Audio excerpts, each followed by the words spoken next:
Good day, friends. Let us have a talk on 10, a talk on Latin squares and Greco-Latin squares. So the story started in 1725 when the French mathematician Mr. Jacques Ozanam arranged the 16 honors cards of a deck. Ace, King, Queen, Jack, clubs, diamond, heart, spade, 4 times 4, 16 honors cards are arranged in a 4x4 array in such a way that neither in any row nor in any column there is any duplicate, either in suit or in the denomination. See, you have Queen, Jack, Ace, King, no duplicate. Hearts, clubs, diamonds, spade, no duplicate. Then Jack, King, Ace, Queen, no duplicate. Heart, spade, clubs, diamonds, no duplicate. There is no duplicate in either in any row or in any column, either in any suit or in any denomination. So if you count the number of solutions, there are 16 choices in 1 by 1 cell. So once you place a card here, there are 9 choices in the 1 2 cell. There are 4 choices in the 1 3 cell. There are 2 1 choices in 2 1 cell. There are 3 choices in 3 1 cell, and the rest are unique choice. So the total number of arrangements, total number of solutions is 6 times 9 times 4 times 6 times 3, which is 10,368. It's quite a large number, but if you look at the all possible arrangements, which is 16 factorial, which is of the order 10 to the power 13. So if you try 2 billion times randomly, then once or twice you may get the arrangement. Surely it's a hard arrangement. One point to note that diagonals are also duplicate free. There is no duplicate on the two diagonals also. But we are not considering that, but the broken diagonals do have duplicates. So here is a simple demonstration, some simple trick how to create such a square. So let me put 4 clubs.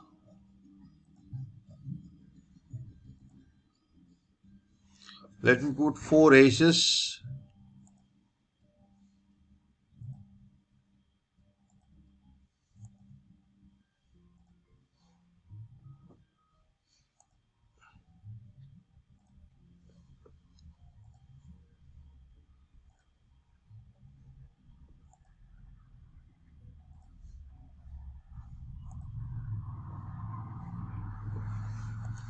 Okay, now the rest could be solved uniquely. So you have ace, king, ace, queen, king here. So here we must have a jack, and it cannot be clubs, hearts or spade. So it must be jack of diamond. Jack of diamond must come here.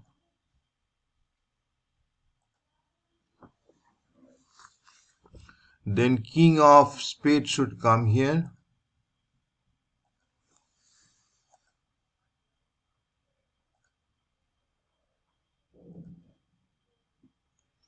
King of spade should come here. So you have a unique choice for king of diamond, unique choice for queen of dice, queen of diamond, unique choice for king of hearts, unique choice of queen of hearts, unique choice of jack of hearts, queen of spade and jack of spade. That completes the 4x4 arrangement, and there is no duplicate in any row or in any column, neither in any suit nor in any denomination. I have devised a game out of it. So one player has 8 red honors cards, the opponent has 8 black honors cards. So red honors cards could come in these 4 cells or in these 4 cells, and the black honors card could come in these 4 cells or in these 4 cells.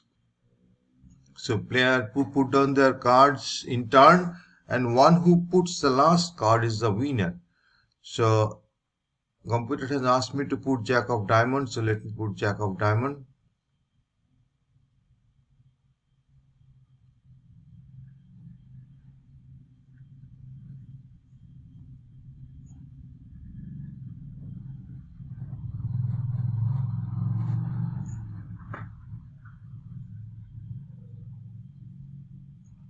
Computer has put jack of spade here. Now King of Hearts, let me put King of Hearts.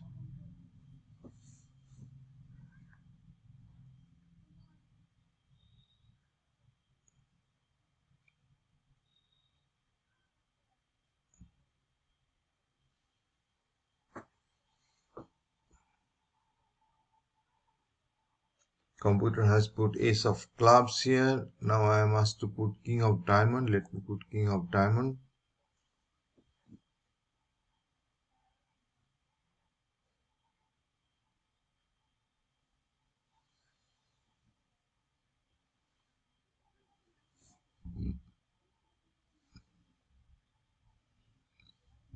Computer has put Jack of Clubs. I am with Queen of Hearts. Let me put Queen of Hearts.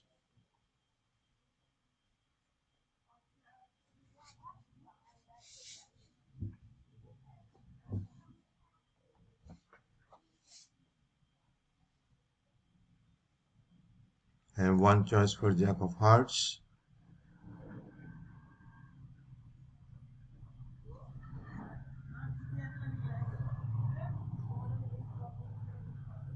Ace of Hearts.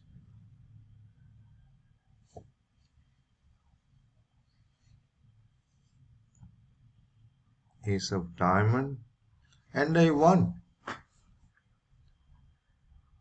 So there is 33% chance if I start the game, chance of win. If I start the game, there are 67.67% chance if I start second.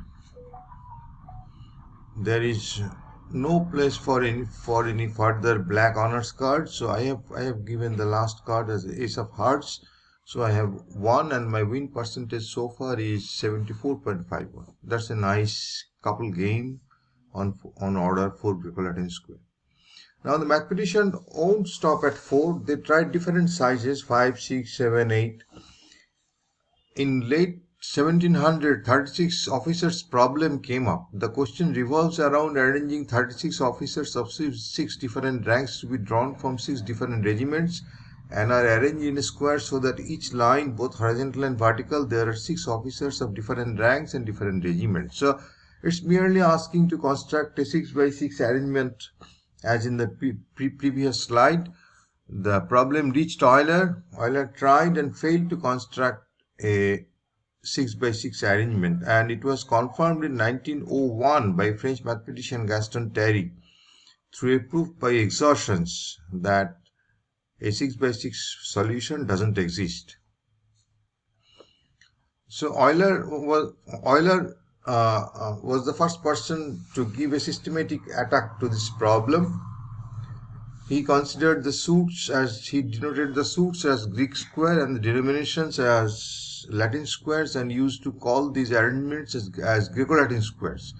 Euler constructed a lot of Greco-Latin squares of different orders, but he failed for 2, 6, 10, 14, 18, 22, etc. 6 was proved later by Gaston Terry that it's impossible. 2 is impossible. Order 2 Greco-Latin square is impossible is easy to see. So the Euler conjectured that Greco-Latin squares do not exist for the order when the order is of the form 4k plus 2. The conjecture stood for around more than 200 years. Finally, in 1959, Professor Rajchandra Bose and his student Professor Srikhande first created a Greco-Latin square or mutually orthogonal Latin squares of order 22, where 22 is of the form 4 into 5 plus 2. Later in 1959, Professor E.T. Parker from University of Illinois, using his computer, the UNIVAC computer, constructed an order 10 Greco-Latin square, and they three altogether, Professor Bose, Professor Srikhande, and Professor Parker altogether proved that Greco-Latin square exists for all orders except 2 and 6. The news came up in the front page of New York Times in 1959, and these 3 persons are termed as the team of Euler spoilers, who disproved the 2-century-old conjecture by Euler. So this is the order 10 Greco-Latin square that came up in the front page of New York Times. Now we are using digits, but we are not using the values of the digits. Say 1 less than 2 or 5 greater than 4, we are not using them. So these are 10 digits or 10 colors. So sometimes Gregorian squares of order 10 are constructed using colors, and it looks like this. This is a Gregorian square of a certain pattern which we studied at Indian Statistical Institute. This is a Gregorian square which I got from the internet. Some studies. So if we start with Latin square of order 2, if you consider two features, suit and denomination, then it's a Gregorian square. But if you consider only one feature, say suit or say denomination, then it's a Latin square. So it's the arrangement of 3 zeros, 3 ones, and 3 twos in a 3 by 3 arrangement, such that in any row or in any column there is no duplicate. So 0 1 2 1 2 0 2 0 1 is a 3 by 3 Latin square. So this is the Latin square from previous slide. Then there is another 3 by 3 Latin square, 0 1 2 2 0 1 1 2 0, just interchanging the second and third row. Then this is also a Latin square, and both together are called mutually orthogonal, because if you superimpose one on another, you get all the pairs 0 0 1 1 2 1 1 2 2 0 0 1 2 1 0 2 1 0. So that's the superimposition Gregorian square, and that's called the Gregorian square. Now, creating three pairwise mutually orthogonal Latin square of order 4 is a brain teaser.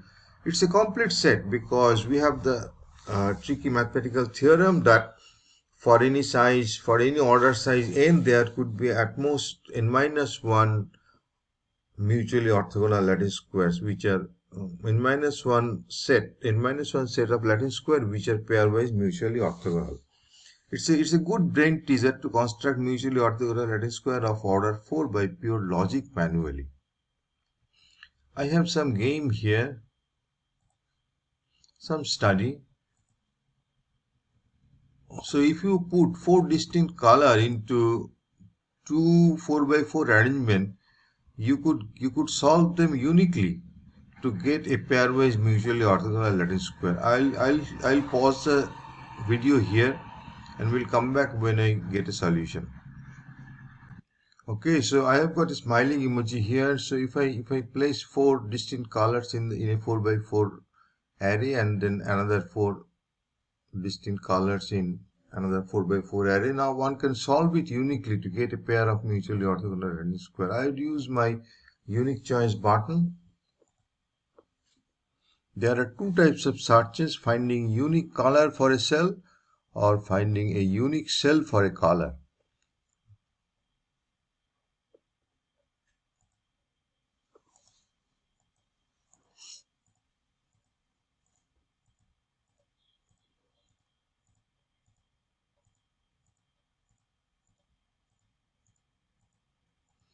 That completes a mutually orthogonal pair of order 4. This holds good for the complete set for 3 mutually orthogonal Latin square of order 4. If you put 4 distinct colors in each of the 3 order 4 or order 4 by 4 arrangement, then you could solve them uniquely to get a complete set of mutually orthogonal Latin square of order 4. I'll pause the video here and we'll come back when I get a solution. Okay, so I've got a smiling emoji. So one can solve the rest by the unique choice method.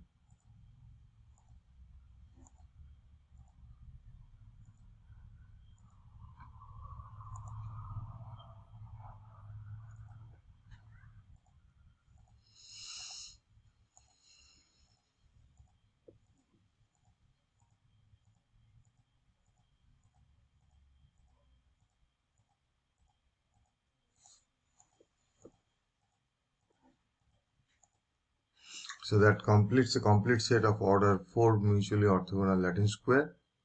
And this holds for smaller sizes, but it doesn't hold for order 5 or above.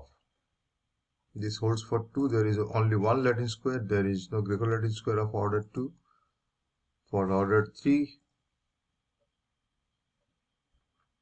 again it holds for a single Latin square, and for a mutually orthogonal pair.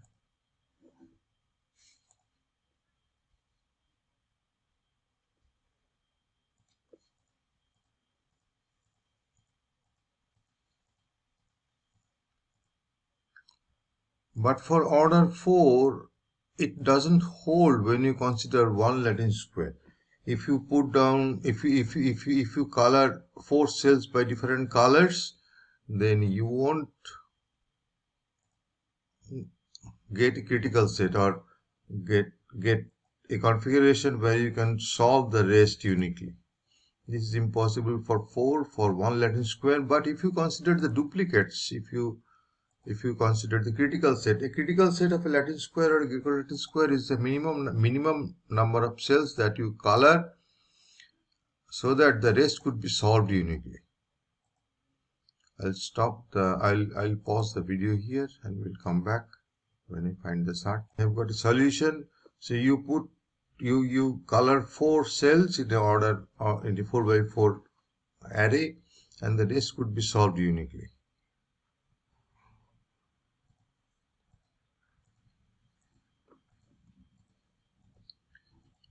But if you want to use 4 different colors, it won't work for only one Latin square. Order 4. For order 5 onwards, if you put 5 distinct colors in a 5x5 order, whether it's one Latin square or a pair of mutually orthogonal Latin square or a complete set, it doesn't hold. So it holds only for order 4 and less. Let me pause the video.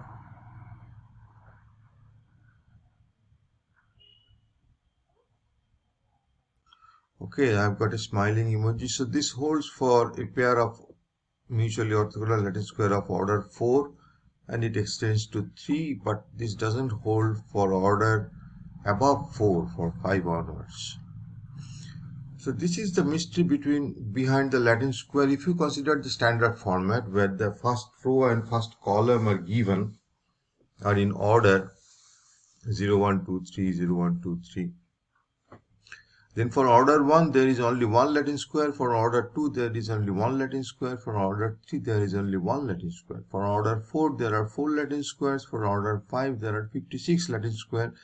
For order 6, there are 9,408 Latin square. Of each of them were enumerated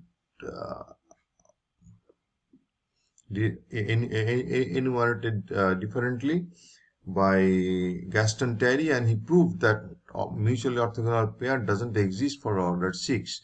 For order 7, it goes to 16 million, and for order 8, 9, and 10, the number grows exponentially.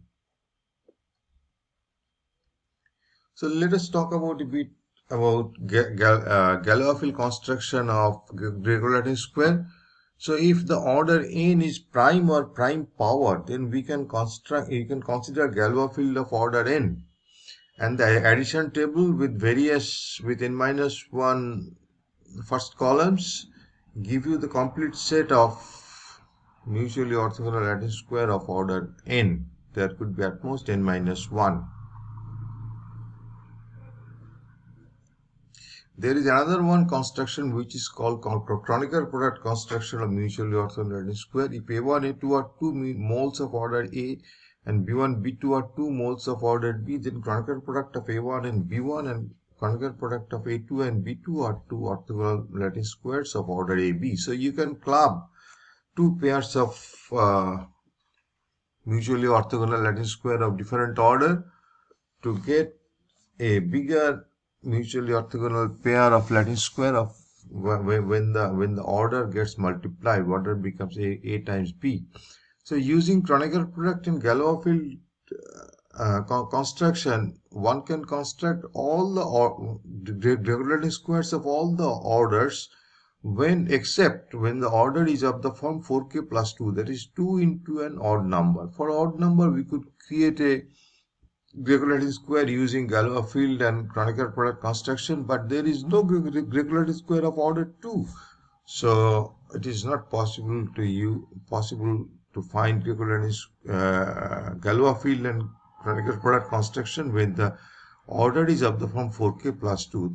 That I think that made Euler made the making the conjecture that the Greco-Latin square do not exist for when the order is 4k plus 2. However, it is disproved by Euler in 1959. If you consider only the odd order Greco-Latin square, if you take the first Latin square as the ijth entry as I minus 1 plus j minus 1 mod n, and ijth entry of another Latin square b as I minus 1 minus j plus 1 mod n, then A and B are Latin square and they are mutually orthogonal. It is easy to construct mutually orthogonal Latin square or Greco Latin square of odd order.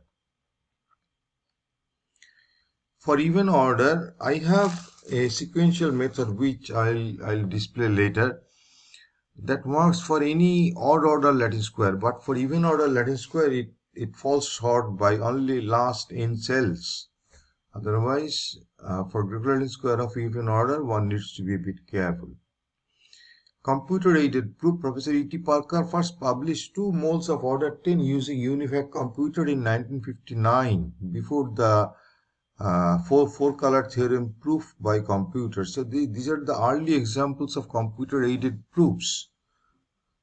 It has been proved by exhaustive search that a complete set of 9 mutually orthogonal Latin squares of order 10 does not exist. So there are many scopes of computer-aided proofs in this area. Now, a complete set of order 10 does not exist, we understand, but what about a triplet? We know a mutually orthogonal Latin square of order 10 exists, but does a triplet exist? Till now, the problem is open.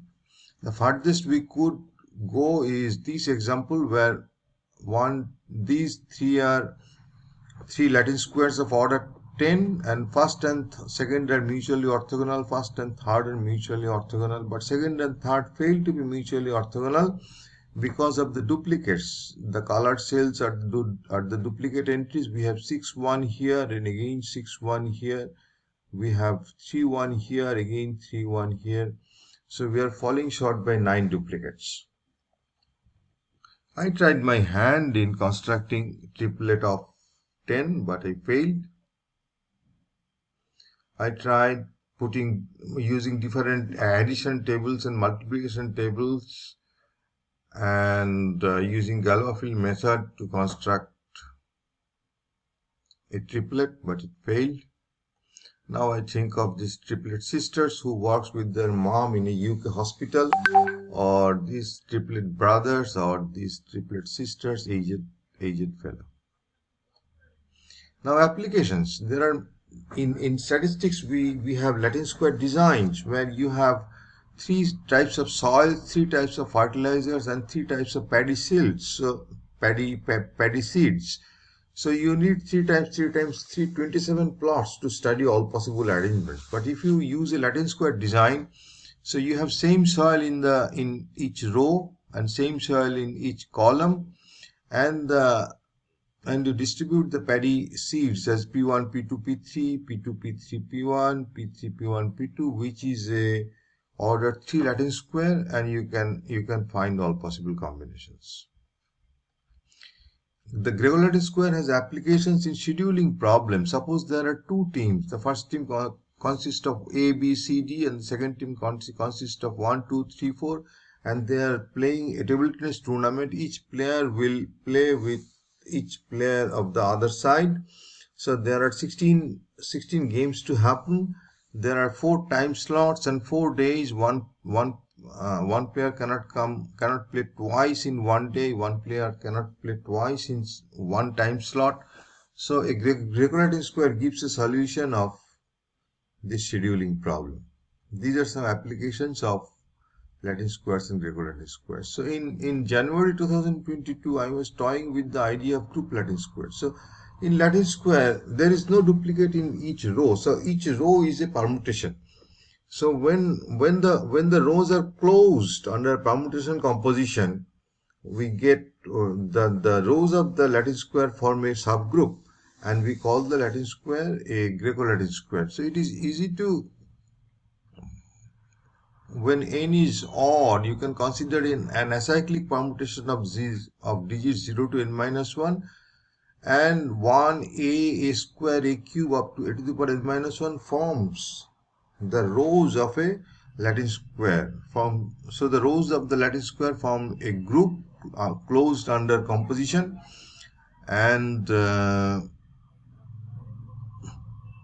that holds when order is composite also. When n is equal to r into s, you can have r cycles of length s or s cycles of length r, and you can construct a group Latin square of order n. So I was looking at the orthogonal pair of the group Latin square, and I needed a concept called transversal. A transversal of a Latin square is a set of entries which includes exactly one entry from each row, one from column, and one for each symbol. And we have a theorem: an orthogonal mate exists if and only if the Latin square has n distinct transversals. So when I studied the group Latin squares, if the order is odd, a transversal exists. If order is of the form 4k plus 2, the transversal does not exist. If order is of the form 4k, the transversal may or may not exist depending upon the construction. So for order 10, which is of the form 4k plus 2, the transversal does not exist for any group Latin square. So group Latin square is not the way to reach a order 10 Greco-Latin square. Here is some demonstration. So for order 7, we start with an acyclic permutation and consider all the powers: power 0, power 1, power 2, power 3, power 4, power 6, and then you construct the transversals to get the Greco-Latin square. But it doesn't hold for order 10. So if you consider 3 by 3 Greco-Latin square, the left 6 arrangements are the arrangements when you get blocked. You cannot complete the arrangement to get a Greco-Latin square of order 3. But on the right hand side, you have configurations when it is possible, to create a Greco-Latin square of order 3. And I got this theorem in 30th January 2023 that one can pre-assign n-1 double-digit entries in an n by n grid so that it's impossible to construct a Greco-Latin square of order n with them. So you place 0, 0. So for n entries, if you shift the 0, 0 from here, it becomes impossible to construct a Greco-Latin square. But you can go down to n-1. If you consider the diagonal 0, 0, 1, 0, 2, 0 and 3, 1 here, so 4, 0 comes here and there is no place of 3, 0. So it gets blocked by assigning only n-1 entries in a Greco-Latin square. The concept of critical set, I was in collaboration with Professor Rita Saharai of Indian Statistical Institute, who has papers on the critical sets of Greco-Latin squares, and he lend me to read them. Paper 1, paper 2. A critical set, a minimal set of double-digit entries in an n by n array that defines the Greco-Latin square of order n uniquely. So that's a critical set. And I extended this idea to the critical set of the Latin squares also. In case of, as well as in Greco-Latin square, the concept of critical set could be used for Latin squares also. And here are some of my results. I have considered different sets, different orders, 1, 2, 3, 4 up to 10.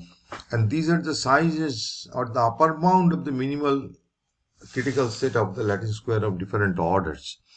And these are the upper bounds of the size of the minimal size of the critical set of Greco-Latin square of given order. To prove that it is minimal, one requires some mathematical logic, but I am trying to lower the upper bounds and let's see how far we could go. For order 4, the minimal size so far is 4 for Latin square of order 4 and 4 for Greco-Latin square of order 4. And I have this Latin squares and Greco-Latin square arrangements to support my data. Again, one can place 4 honors cards in a 4 by 4 cell and try to solve them.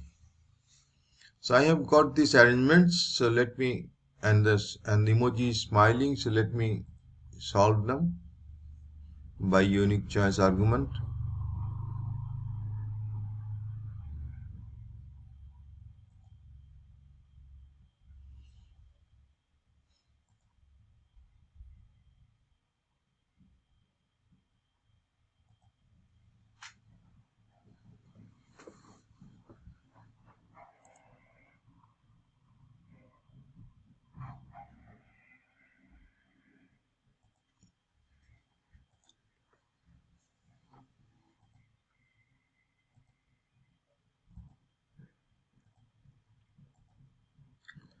Okay, so that completes the 4 by 4 arrangement of 16 honors cards, where there is no duplicate in any row or in any column.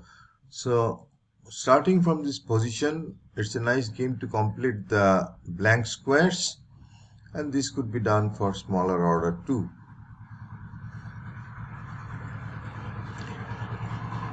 There is only 9.84% chance of getting such a configuration. Some hands-on activities. So given any size, these are the left and right Latin square, and this is the superimposition. One can surely solve it using the Galois field construction.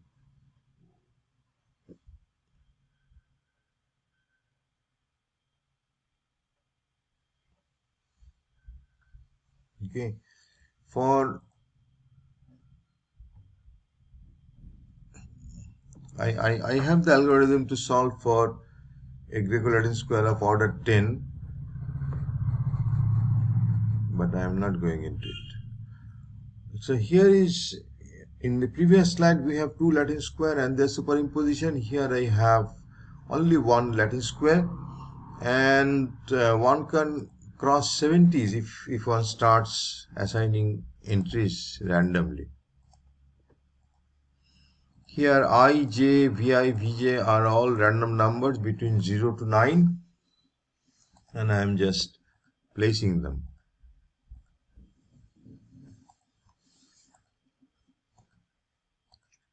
One can surely reach 50.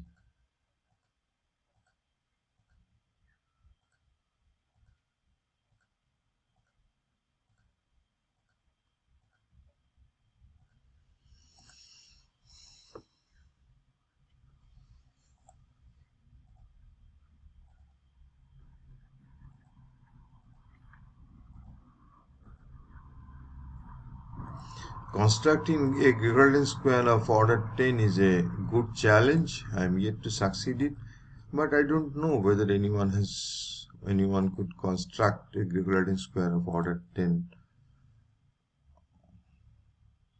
manually. I have computer search algorithms to create. So I have reached 50, and it could go up to 70. You can cover 70 cells, and if you go by pure random method.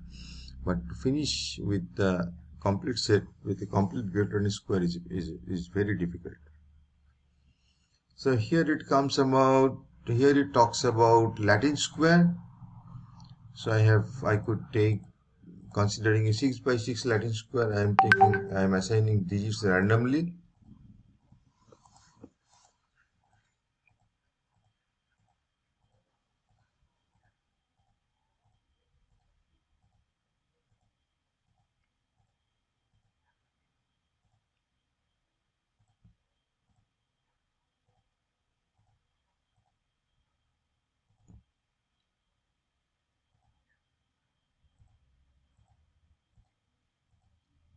Okay, so there remains three blank cells. Now I have a cobweb algorithm to complete the Latin square.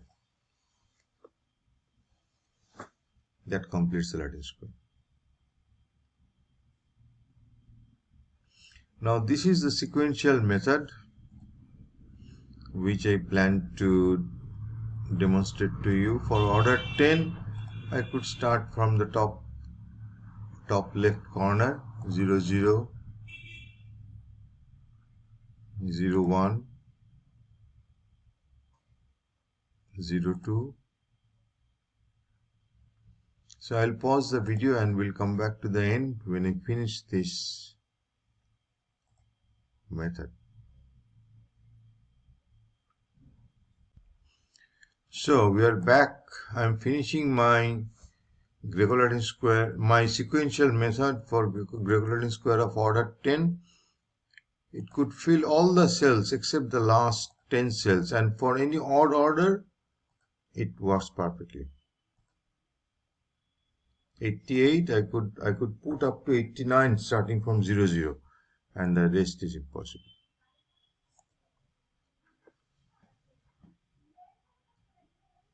These are the slides and some of my achievements which I consider as achievements.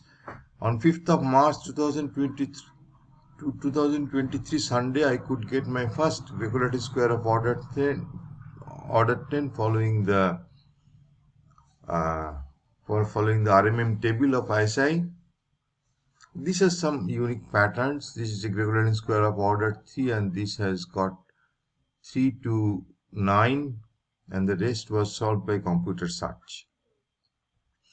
These are two Greco-Latin square of order 10 which I found in 3rd July 2023, and the first 3 rows and the first 3 columns are same.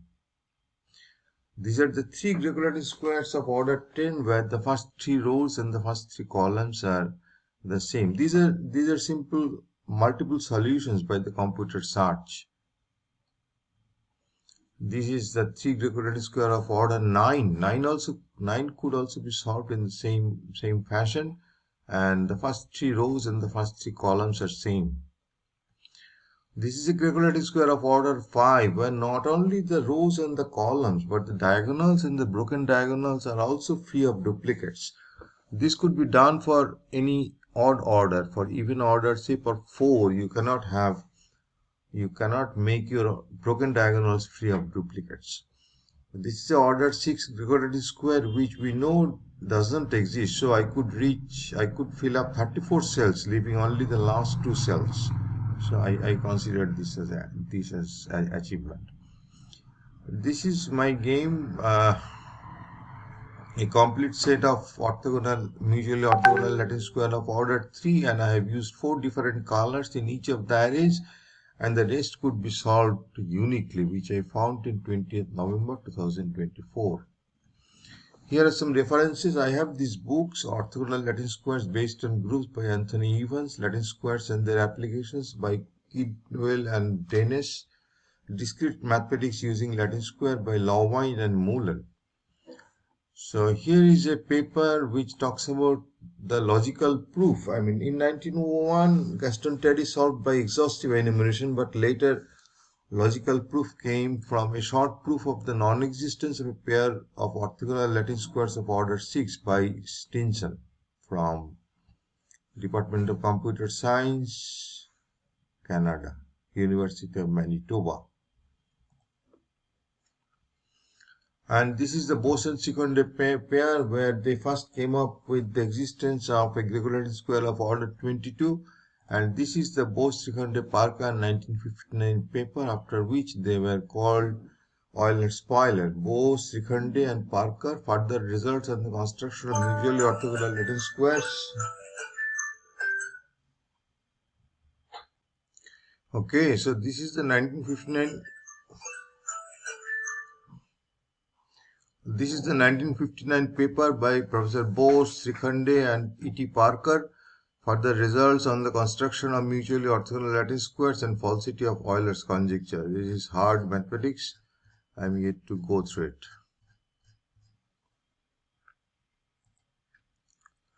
This is a game which is available in Play Store and App Store, both for Android and Mac, Android and Apple. The name is The Game of Latin Square. It is searchable and it is easy to play. Okay, so I stop here. Thank you for listening to me.